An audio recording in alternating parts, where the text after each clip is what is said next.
Assalamualaikum warahmatullahi wabarakatuh.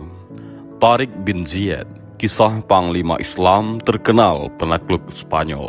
Tariq bin Ziyad dalam sejarah Spanyol, ia dikenal dengan nama Tariq el Tuerto ataupun Tariq yang memiliki satu mata. Namun dunia mengenal dirinya sebagai salah satu Panglima Islam yang berperan besar dalam penaklukan Spanyol dan menyebarkan panji-panji Islam di tanah Spanyol. Nama lengkap penakluk Spanyol ini adalah Tariq bin Ziyad bin Abdullah bin Walgha bin Walfajun bin Niberghasin bin Walhas bin Yatufat bin Nafazu. Ia adalah putra suku Asyadaf, yakni penduduk asli daerah Al-Atlas, Afrika Utara. Tariq lahir sekitar tahun 50 Hijriah. Asal-usul Tariq tidak diketahui secara pasti. Menurut sejarawan Syauqi Abu Khalil dan dikutip oleh Alwi Alatas, ada yang menyebutnya sebagai keturunan dari Bani Hamdan dari Persia ataupun dari suku Laham. Ada juga yang menyebutkan Tariq berasal dari bangsa Vandals, namun banyak sejarawan yang menganggap dia adalah keturunan dari bangsa Berber. Menurut Alwi Alatas, Tariq berasal dari keluarga muslim dan sejak kecil telah dididik secara Islam oleh ayahnya pada masa kekuasaan Uqbah bin Nafi di Ifriqiya. Ia ahli menunggang kuda, menggunakan senjata dan ilmu bela diri. Setelah Rasulullah SAW wafat, Islam menyebar dalam spektrum yang luas. 3 benua lama yaitu Asia, Afrika, dan Eropa pernah merasakan rahmat dan keadilan dalam naungan pemerintahan Islam. Tidak terkecuali Spanyol ataupun Andalusia. Ini negeri di daratan Eropa yang pertama kali masuk dalam pelukan Islam di zaman pemerintahan Khalifah Bani Umayyah.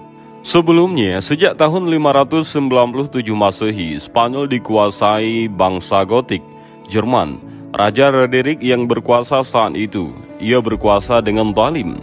Ia membagi masyarakat Spanyol ke dalam 5 kelas sosial. Kelas pertama adalah keluarga raja, bangsawan, orang-orang kaya, tuan tanah, dan para penguasa wilayah. Kelas kedua diduduki para pendeta.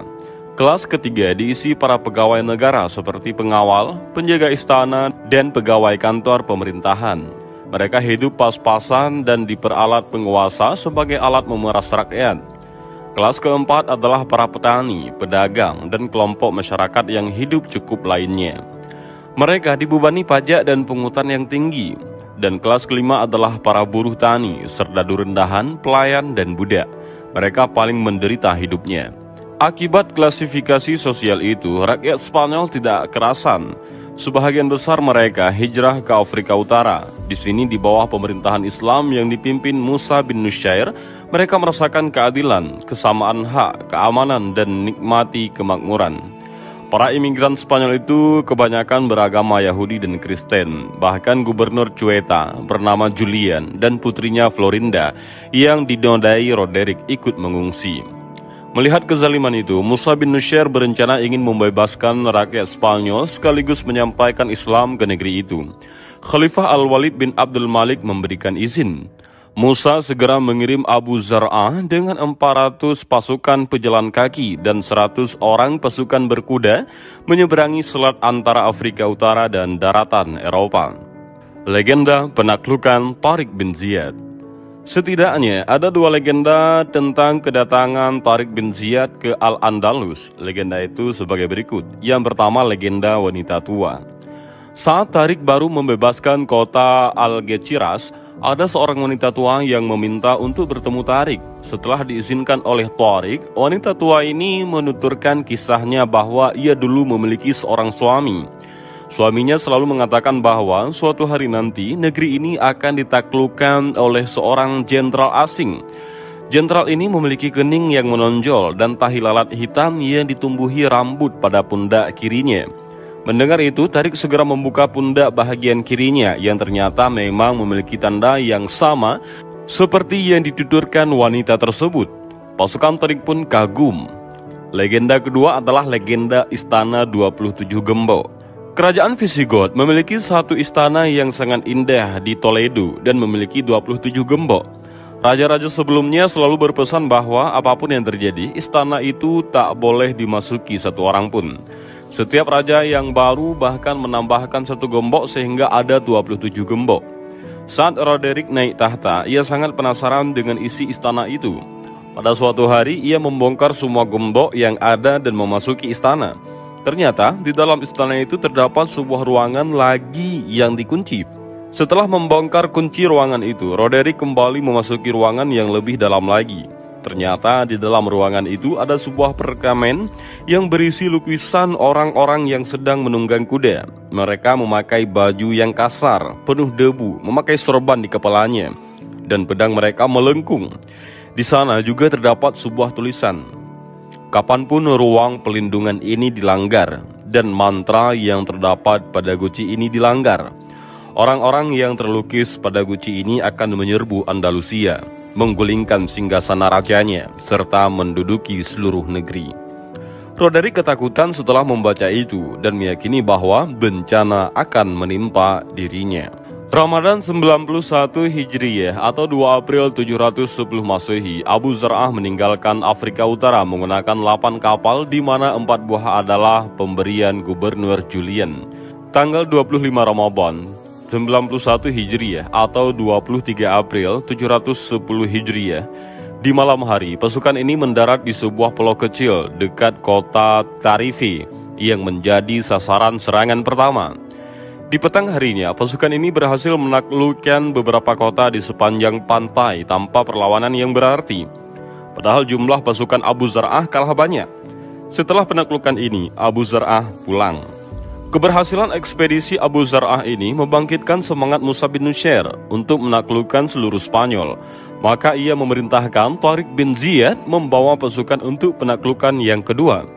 Dalam biografi Tariq bin Ziyad, diketahui bahwa pada hari Senin 3 Mei 711 Masehi, Tariq membawa 70.000 pasukannya menyeberang ke daratan Eropa dengan kapal. Sesampai di pantai wilayah Spanyol, ia mengumpulkan pasukannya di sebuah bukit karang yang sekarang dikenal dengan nama Gibraltar. Dalam bahasa Arab disebut Jabal Tariq ataupun Bukit Tariq. Tariq bin Ziyad lalu berdiri di depan pasukannya. Ia memerintahkan pasukannya membakar semua armada kapal yang mereka miliki. Pasukannya kaget, mereka bertanya, "Apa maksud Anda? Kalau kapal-kapal itu dibakar, bagaimana nanti kita bisa pulang?" Tanya yang lain. Dengan pedang terhunus dan kalimat tegas, Tariq berkata, "Kita datang ke sini bukan untuk kembali. Kita hanya memiliki 2 pilihan, yaitu menaklukkan negeri ini, lalu tinggal di sini, atau kita semua binasa." Kini pasukannya paham, mereka menyambut panggilan jihad panglima perang mereka itu dengan semangat berkobar. Lalu Tariq melanjutkan pidatonya dan kemudian berpidato, "Wahai seluruh pasukan, kalau sudah begini kemana lagi kalian akan lari? Di belakang kalian ada laut dan di depan kalian ada musuh. Demi Allah, satu-satunya milik kalian saat ini hanyalah kejujuran dan kesabaran. Hanya itu yang dapat kalian andalkan. Musuh dengan jumlah pasukan yang besar dan persenjataan lengkap telah siap menyongsong kalian.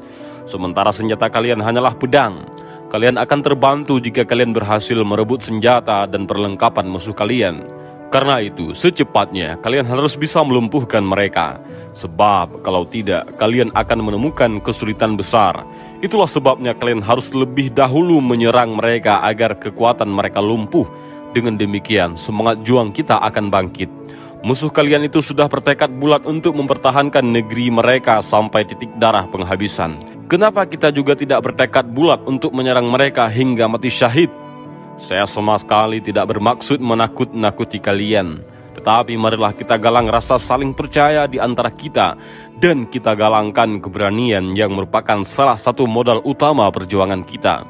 Kita harus bahu-membahu. Sesungguhnya saya tahu kalian telah membulatkan tekad serta semangat sebagai pejuang-pejuang agama dan bangsa. Untuk itu, kelak kalian akan menikmati kesenangan hidup.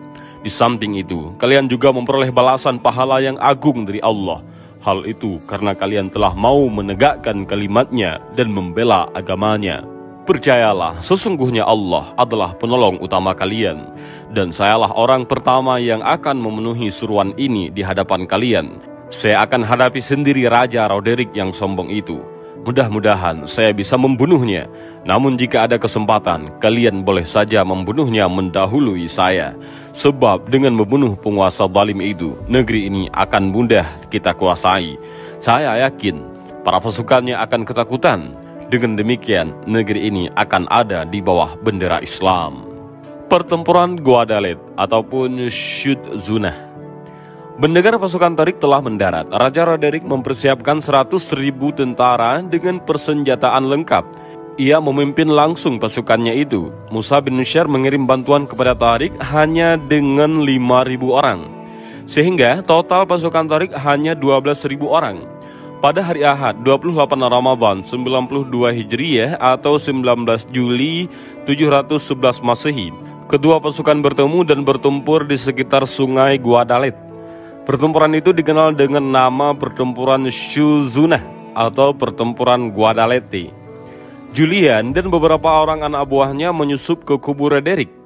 Ia menyebarkan kabar bahwa pasukan muslimin datang bukan untuk menjajah, tetapi hanya untuk menghentikan kezaliman Roderick.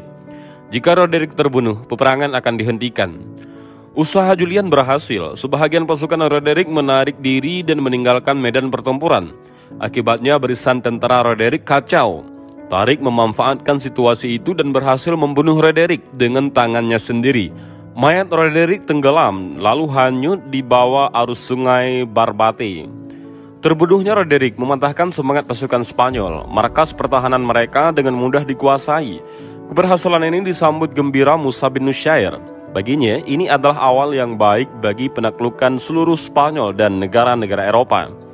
Setahun kemudian, Rabu 16 Ramadan 93 Hijriyah, Musa bin Nusyar bertolak membawa 10.000 pasukan menyusul Tariq.